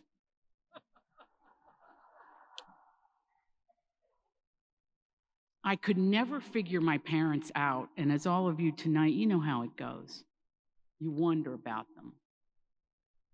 So when I went home this time, and I went to, when I say home, I mean up to Minnesota, to my mom's hometown, Chisholm, and I go to the library, they had on display books in Italian, novels of the time, starting in 1920, when my grandmother and grandfather, who were immigrants from the Italian Alps, met in Hoboken and got married. He went off in World War I to earn his American citizenship, and he proudly denounced the king in Italy. He called his shoe shop the Progressive Shoe Shop. They banded together, and they were going to make it in Chisholm, Minnesota. My grandmother knew when she married him that he had been gassed in the trenches of France as a young man. And when they came back to America, they had his platoon before they gave him their paperwork, and it said, "None of you will live to see your 40th birthday." Her father died when he was 39. My mother was 8, and her twin sister Irma was 8, and her brother Orlando was 11.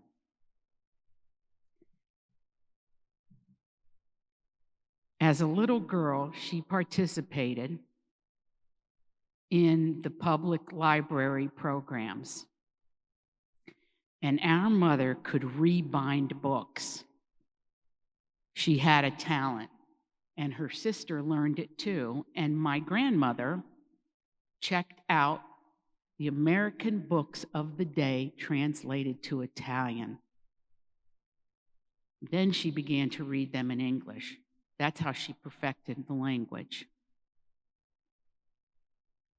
One summer, my mother won the book Heidi by Johanna Spyri, and Francesca's middle name is Joanna because of that book. That's how much our mother loved and revered the library and books. They were poor, but they had big dreams. All three children were college graduates, which was a big deal then. It was a big deal for me to have a mother that was a college graduate, and I'm sure my sisters and brothers would agree with that. And my mother used to say that the most important person to educate in the family is the mother. Women. Although she was very quick to put her aspirations aside so we would be here. If she could be here tonight, she would be so stunned. You see, I was the C student. Nobody had any expectations about me whatsoever. It was a wonderful way to grow up.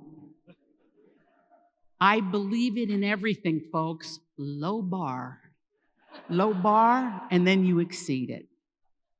I think you know what you mean to me. And I think you know that being with you all these years and meeting folks like Reginald and Rita Dove and Nikki Giovanni, you learn something about America. You learn it's about our roots, as Kwame said. It's about knowing the line that you come from, enslaved or free, immigrant or not immigrant. This country is only great because our grandparents and great-grandparents took a shot. And it's only great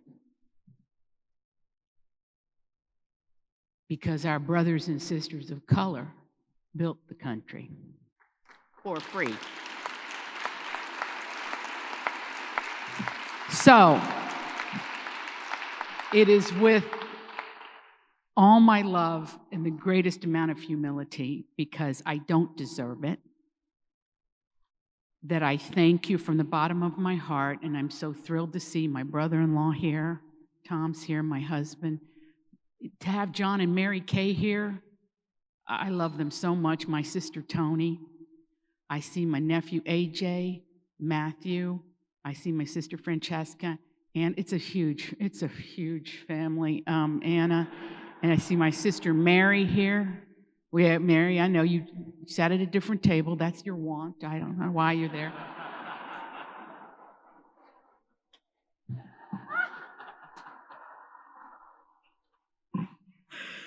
Oh, that's hysterical. Anyway, and my brother David Baldacci and my sister Michelle Baldacci and my sister Sheila. I mean, really, it's too much. But I thank you, and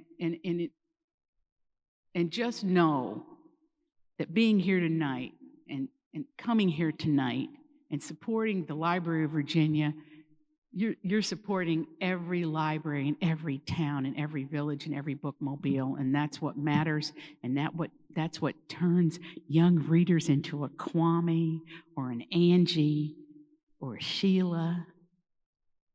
It's what makes us great, so thank you.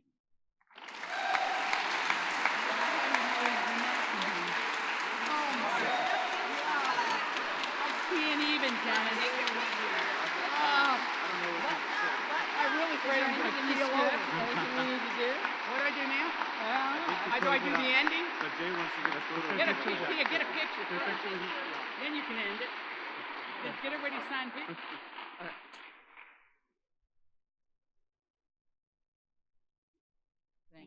Thank you. Thank you, everybody. Thank you, and what a wonderful evening. Thank you for allowing us to honor all these wonderful authors and the libraries that mean so much to all of us. Please come again. Join us next year for this great event. And thank you. If you haven't had a chance to meet the authors, they will be here to sign your books. And thank you again for a lovely evening. And thank you, Adri. Thank you.